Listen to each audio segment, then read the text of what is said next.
우리 사람들이 살아가는 모습을 보면 참 여러 가지입니다. 다양하지요. 그것은 무엇보다도 과거의 시간들이 서로 달랐기 때문에 그랬을 것 같습니다.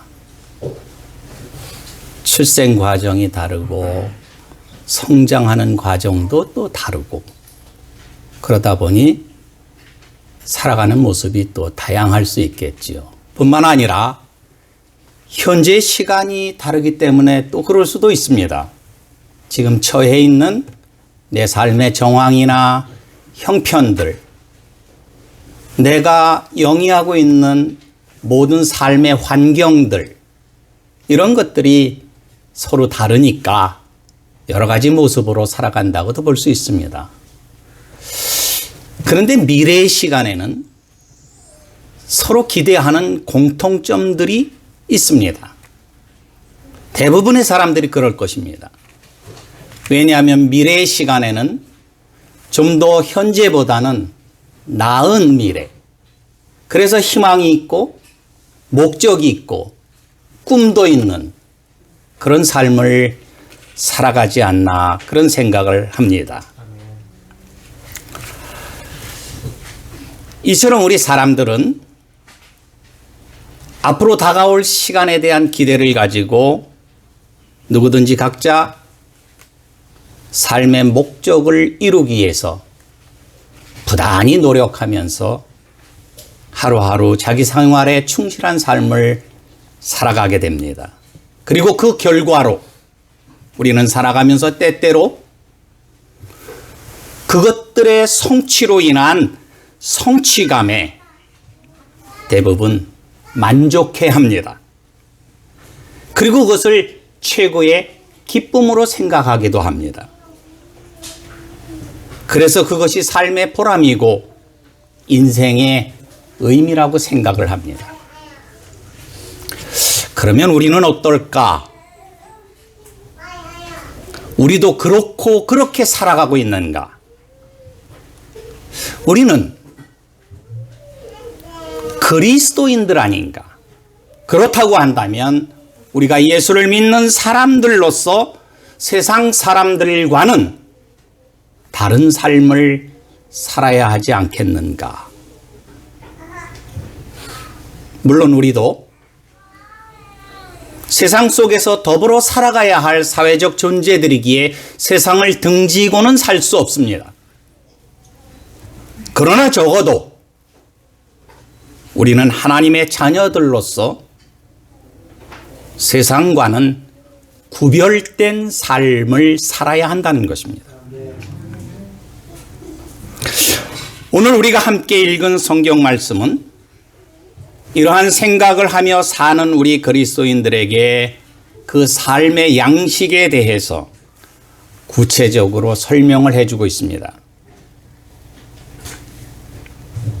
그리고 그 결론적인 말씀이 그러므로 감사하라 라는 말씀입니다. 오늘 본문의 시작인 12절 말씀은 그러므로 라는 말로 시작을 합니다. 그리고 마지막인 17절 말씀이 감사하라 라는 말씀으로 끝을 맺습니다. 우리는 이러한 오늘의 본문 말씀을 좀 더 자세하게 이해하기 위해서는 본문이 기록되어져 있는 골로새서 전체를 살펴볼 필요가 있습니다. 그리고 그 가운데서도 오늘 본문 말씀이 기록된 3장의 말씀에 주목할 필요가 있습니다. 골로새서는 바울 사도가 옥중에서 기록한 옥중서신 가운데 하나입니다. 옥중서신이라 하면 말씀드린 대로 바울이 로마의 감옥에 갇혀 있을 때 서신으로 썼던 에베소서, 골로새서, 빌립보서, 빌레몬서를 말합니다. 이를 우리는 외우기 쉽게 에골, 빌빌 이렇게 말을 하기도 합니다. 옥에서 썼으니 아마 에골 빌빌했겠구나 라고 해서 기억을 하기도 합니다. 그러나 사실 이 옥중서신의 내용들을 보면 에베소서는 하나님과 나와의 관계, 나와 이웃들의 관계에 있어서 화목할 것을 강조했고, 오늘 우리가 읽은 골로새서는 감사에 대해서 강조를 하고 있으며, 빌립보서는 기뻐하라고 기쁨에 대해서 말을 하고, 빌레몬서는 용서와 사랑에 대해서 말을 하는 등 아주 적극적으로 성도의 삶에 대해서 어떻게 해야 할 것인가를 가르쳐주고 있는 서신이 바로 바울이 쓴 옥중서신이라는 책입니다. 이러한 옥중서신 가운데 오늘 우리는 빌립보서를 읽었습니다. 이 빌립보서는 전체 4장으로 되어 있습니다.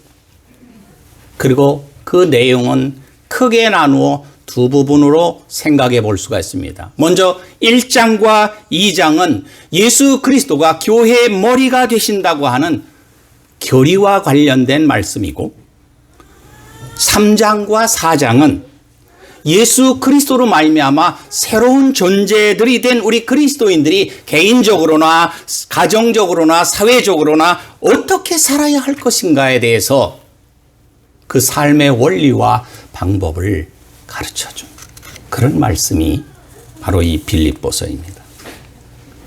그런데 이처럼 우리 그리스도인들이 이 땅에서 어떻게 살아야 할 것인가에 대한 삶의 문제에 대해서 그 원리와 방법이 시작되고 있는 3장에서 1절을 봐도 3장 1절이 그러므로라는 말로 시작하고 있다는 겁니다.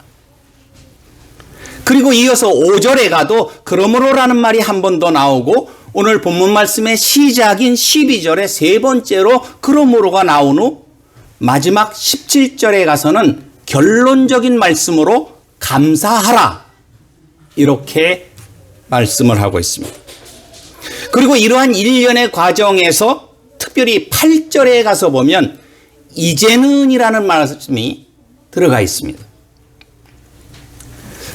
우리말에서 이 그러므로라는 말은 앞의 내용이 뒤의 내용에 어떤 이유라든지 원인이 된다고 하는, 근거가 된다고 하는 것을 설명할 때 쓰는 접속 부사라고 합니다. 그러니까 그러므로라고 한다고 하는 것은 앞에 이러이러한 일이 있었으니 뒤에서 그 이유를 이러이러하기 때문에 이러이러해야 한다라는 논지로 설명하기 위해서 쓰는 접속 부사가 그러므로라는 말이죠. 그렇다고 한다면 골로새서 1장과 2장에서 교회의 머리가 되시는 우리 그리스도께서 너희를 위하여 이러이러한 일을 하셨다는 겁니다. 그로 인해서 너희는 새로운 생명과 은혜를 입었으니 8절 말씀처럼 이제는이라고 하는 말씀 이후로 이러이러한 삶을 살아야 한다라고 설명하는 게 오늘 본문의 주된 내용입니다. 이러한 배경에서 전개되는 오늘 본문 말씀도 12절에 그러므로라는 말로 시작을 하고 있는 겁니다. 이 말씀은 이미 1장과 2장에서 전개된 예수 그리스도 안에서의 구속, 특별히 1장 14절에서 말씀하고 있는 죄사함의 은혜를 입었으니 이제는 이러이러한 삶을 살아야 하는데 그 결론이 무엇이냐? 무엇을 하든지 주 예수의 이름으로 하고 그를 힘입어 아버지 하나님께 감사하라. 라고 성경은 권면하고 있는 겁니다. 이와 같은 본문의 말씀 가운데 우리가 특별히 주목해 봐야 할, 그리고 가슴에 담아두어야 할 말씀이 바로 17절 결론의 말씀입니다. 또 무엇을 하든지 말에나 일에나 다 주 예수의 이름으로 하고 그를 힘입어 하나님 아버지께 감사하라. 이 말씀의 맥락과 같은 성경의 말씀이 우리가 잘 알고 있는 데살로니가전서 5장 18절의 말씀입니다. 범사에 감사하라. 이것이 그리스도 예수 안에서 너희를 향하신 하나님의 뜻이니라. 하나님께서는 이렇게 우리로 하여금 무엇을 하든지 범사에 감사하는 삶을 살아가기를 원하신다는 것입니다.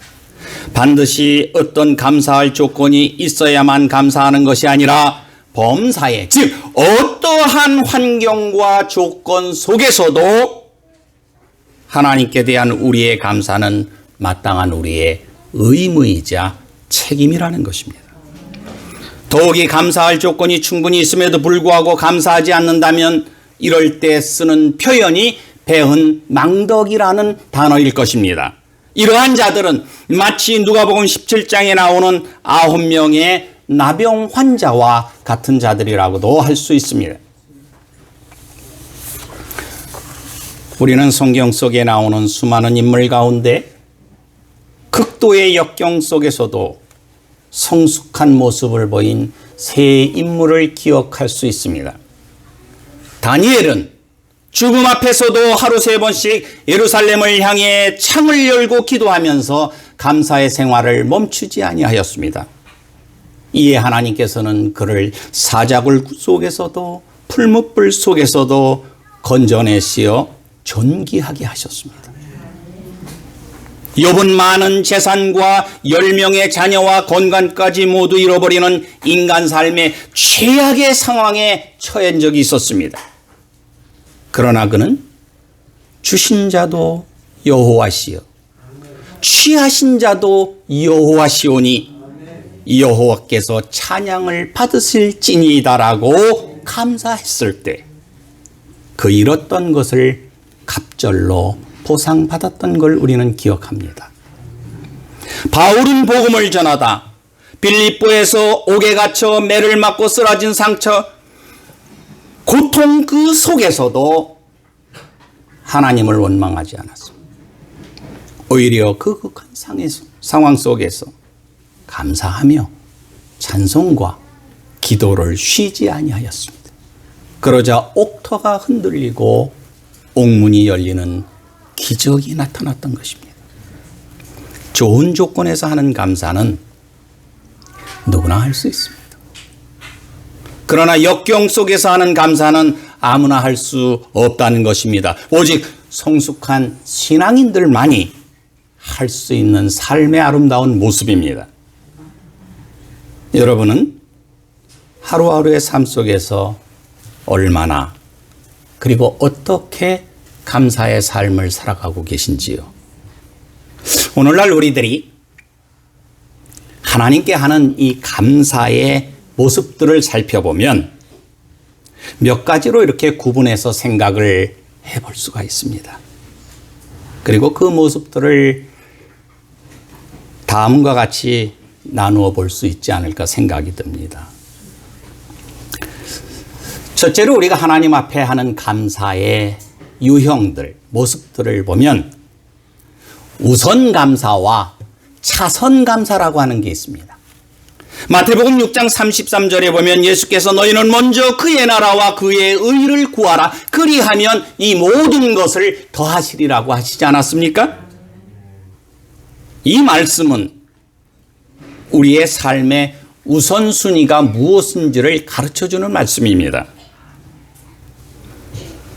우리들이 하나님께 하는 감사의 삶도 이것저것 다 제하고 남은 것 가지고 감사하는 것이 아니라 먼저 하나님이 우리에게 그 베풀어 주신 은혜에 감사부터 하는 것이 삶의 최우선이요. 그 밖의 것들이 차선일 때 하나님께서는 그 인생의 내일을 보장해 주신다는 것입니다. 두 번째 감사의 유형들을 생각해 보면 이 선불감사와 후불감사라는 게 있습니다. 대체로 우리가 하나님께 하는 감사는 후불 감사인 경우가 많지요. 풍년 들어서 감사하고, 합격해서 감사하고, 귀한 자녀 얻어서 감사하고, 사업이 잘 돼서 감사하고, 삶의 환경 속에 좋은 것으로 인해서 감사하는 경우를 말합니다.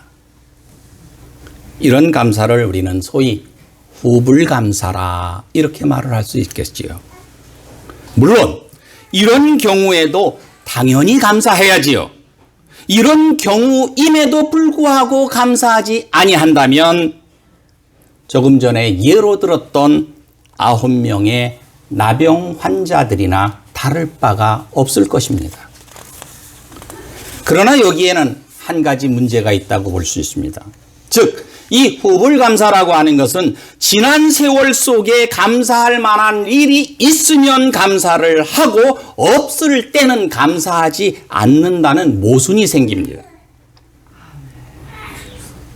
엄밀하게 말하면 우리의 삶 속에서 일어나는 모든 일 중에 그 어느 하나라도 감사하지 아니할 일이 어디 있겠습니까? 그러므로 우리에게 있어서 보다 더 중요한 것은 선불감사의 삶을 사는 것이라고 할 수 있습니다. 이는 하나님께서 내 인생 속에 베풀어 주실 그 은혜를 기대하면서 수많은 은혜를 생각하면서 하나님께 감사하는 삶입니다. 이러한 삶이 한층 더 성숙한 그리스도인의 삶이라고 볼 수 있겠지요. 세 번째로는 즉각감사와 지각감사라는 것도 있을 수 있습니다. 우리가 감사할 일이 있으면 시간이 지나가기 전에 해야 되거든요. 차일피일 미루다 보면 하나님의 은혜도 잊어버리게 되고 또 감사하는 마음도 잊어버리게 됩니다. 다시금 예를 들지만 누가복음 17장 11절에서 19절에 보면 10명의 나병 환자가 예수님께 고침을 받았습니다. 그런데 9명은 다 제 갈 길로 갔다 그랬습니다. 그 중에 한 명만이 가던 길을 되돌아서서 예수께 달려와 감사의 인사를 합니다. 그 9명이 예수님께 대해 전혀 감사의 마음이 없었다고 볼 수는 없을 것입니다. 그러나 그들은 즉시 돌아와 감사하지 아니했을 때에 예수께서는 이러한 말씀을 하십니다. 누가복음 17장 17절입니다. 예수께서 대답하여 이르시되 10사람이 다 깨끗함을 받지 아니하였느냐? 그 9은 어디 있느냐? 조속으로 변한 것이 우리 사람의 마음인지라 감사해야 할 마음을 뒤로 미루다 보면 반드시 생각이 바뀌고 마음 또한 변질되고 만다는 것입니다. 네 번째로 보면 진정한 감사와 위선적인 감사가 있을 수 있습니다. 고린도후서 9장에 보면 예루살렘에 흉년이 들어 백성들이 많은 고통을 당하고 있을 때에 바울은 고린도 교회를 향해서 최선을 다해 예루살렘 교회를 도와주라고 아주 간곡히 부탁을 합니다. 바울은 고린도 교회에 대해서 말하기를 고린도후서 9장 7절에서 이렇게 말을 합니다.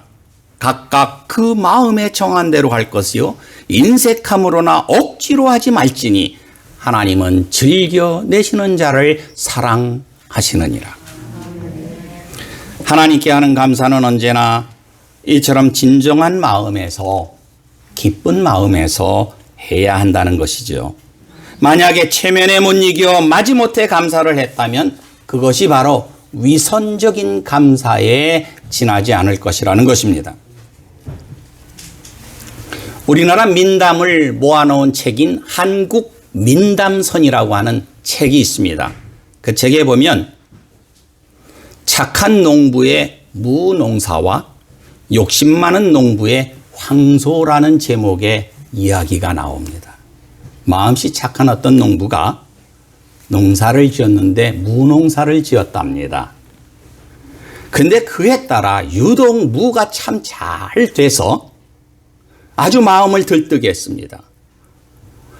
이렇게 잘된 이 무를 어찌할꼬 생각하다 고을에 원님께 한 다발 묶어서 가져갔습니다.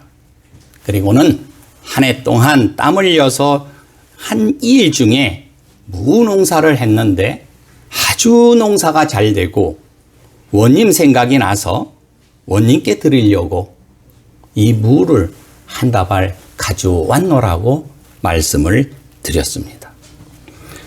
고을 원님이 아주 흐뭇한 그런 마음으로 비석격인 이방을 불렀습니다.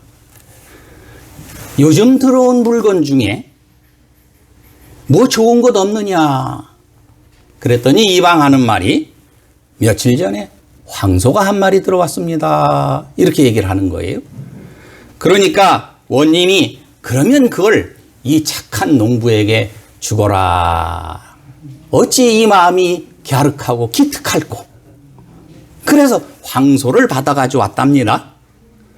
이게 소문이 났는데 옆마을에 사는 욕심 많은 영감이 가만 생각을 하니 무 한 다발 가져가서 황소를 한 마리 얻어왔으니 내가 황소를 가져가면 적어도 노는 대여섯 마지기 얻어오겠다 생각을 하고 원님을 찾아갔습니다.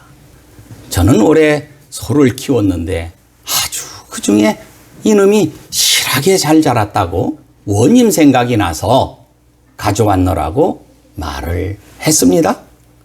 똑같이 원님이 이방을 불러서 그 요즘 들어온 것 중에 좋은 것 하나 없느냐라고 물었더니 여기 힘을 건 무 한 다발이 있습니다 라고 했다는 겁니다. 우리가 하나님께 드리는 감사는 조건부로 드리는 것이 아닙니다. 평안하면 평안한 대로, 역경이 오면 역경이 오는 대로 이제는 하나님께 감사하는 삶을 살아야 할 것입니다. 이것이 우리가 해야 할 마땅한 책임이요 의무입니다. 나아가서 우리는 일이 잘 될 때보다도 오히려 아니 될 때 우리의 과거를 돌이켜보며 감사할 줄 아는 이런 성숙한 그리스도인이 돼야 할 것입니다. 사랑하는 여러분, 오늘은 2021년도 추수감사절로 지키는 주일입니다. 해마다 맞이하는 절기요, 해마다 맞이하는 주일이기는 하지만 올해는 그 어느 해보다도 많은 생각을 하게 됩니다. 지난 2년 가까이 힘겹게 싸우고 있는 이 바이러스와의 전쟁, 그리고 그 가운데서 수많은 일을 만났지만은 그래도 하나님께서 날마다 우리를 지켜주시고 오늘 이처럼 감사의 절기를 지키는 예배의 자리에 불러주심이 어찌 큰 은혜가 아니요 감사할 일이 아니겠는가 하는 것입니다. 어디 그뿐이겠습니까? 우리가 날마다 살아가는 우리 삶 자체가 하나님의 은혜요 하나님의 사랑 아니겠습니까? 찬송가 429장에 보면 이런 가사가 있습니다. 세상 모든 풍파너를 흔들 때, 약한 마음 낙심하게 될 때, 세상 근심 너를 누를 때, 십자가를 등에 지고 나갈 때 받은 복을 세어보아라. 크신 복을 내가 알리라. 찬송가 304장에는 이런 가사도 있지 않습니까? 하늘을 두루마리 삼고 바다를 먹물 삼아도 한없는 하나님의 사랑 다 기록할 수 없겠네.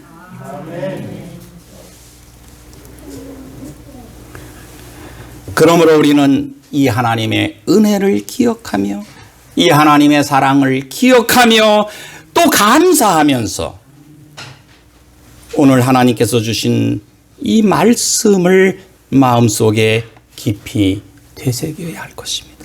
그 가운데 특별히 그러므로라는 말씀에 주목해야 할 것입니다. 그렇습니다, 여러분. 하나님께서는 지금도 우리에게 말할 수 없는 은혜를 베풀어 주셨을 뿐만 아니라 이미 우리에게 이 그러므로의 원인과 이유를 분명히 말씀을 통해 가르쳐 주셨습니다. 그런데 오늘을 살아가는 우리의 삶은 얼마나 이 은혜를 기억하며 얼마나 이 은혜에 감사하는 삶을 살고 있느냐 하는 것입니다. 사실 우리는 이 그러므로의 이유와 원인을 오늘 비로소 처음 듣는 말씀도 아니고 전혀 몰랐던 내용도 아닙니다. 일찍부터 교회를 통해 열심히 말씀을 듣고 배웠음에도 불구하고 우리는 그렇기는 하지만의 삶을 살았던 것입니다. 심지어는 그러나의 삶을 살았습니다. 교회에서는 그렇게 듣고 배웠지만 그러나 세상의 논리는 다르다는 것입니다. 그러니 이렇게밖에 살 수 없다는 것이죠. 성경의 말씀이 그렇기는 하지만 세상의 환경은 다르다는 것입니다. 그러니 이렇게밖에 살 수 없다고 말을 하겠죠. 사랑하는 여러분, 하나님의 능력은 세상의 논리를 초월합니다. 하나님의 은혜는 세상의 환경을 넘어섭니다. 이 하나님의 전능하신 능력을 믿고 그 은혜를 바라본다면 오늘날 우리가 삶의 양식은 무엇보다도 그러므로의 삶을 살아야 할 것입니다. 오늘 본문 말씀에 보니 우리는 하나님께서 택하여 주신 거룩하고 사랑받는 자들이라 그랬습니다. 그러므로 긍휼과 자비와 겸손과 온유와 오래 참음으로 옷 입어야 한다고 그랬습니다. 그리고 서로 용납하며 용서하며 사랑에 더하는 삶을 살아야 한다고 가르쳐주고 있습니다. 이것이 그러므로의 과정을 사는 삶이요 그리스도인의 삶의 양식입니다. 그런데 여기서 중요한 것은 우리의 삶이 그러므로의 삶에 머물러서는 안 된다는 겁니다. 우리는 이 그러므로의 삶에서 한 걸음 더 나아가 그리스도의 평강이 우리의 마음을 주장하게 해야 합니다. 우리는 이 평강을 위하여 부르심을 입은 자들로서 감사하는 자가 되어야 합니다. 뿐만 아니라 그리스도의 말씀이 우리 마음속에 풍성히 거하게 해야 합니다. 그래서 모든 지혜로 피차 가르치며 권면하며 시와 찬송과 신령한 노래를 부르며 감사하는 마음으로 하나님을 찬양해야 합니다. 결국 우리의 삶은 무엇을 하든지 일에나 말에나 다 주 예수의 이름으로 하고 그를 힘입어 하나님 아버지께 감사하는 삶을 살아야 한다는 것입니다. 이것이 그러므로의 결과를 사는 삶이요 성숙한 그리스도인의 삶입니다. 사랑하는 여러분, 오늘 본문은 우리에게 이렇게 가르쳐주고 있습니다. 그러므로 감사하라. 이 말씀의 의미를 가슴속 깊이 깨닫고 순종하여 실천하는 것이 진정으로 추수감사절의 의미를 깨닫고 지키는 것입니다. 이 아름다운 삶의 모습이 여러분의 남은 인생 속에서 날마다 표현되어지므로 더욱 풍성한 하나님의 은혜를 누리는 여러분 되시기를 주님의 이름으로 축원합니다. 기도하겠습니다.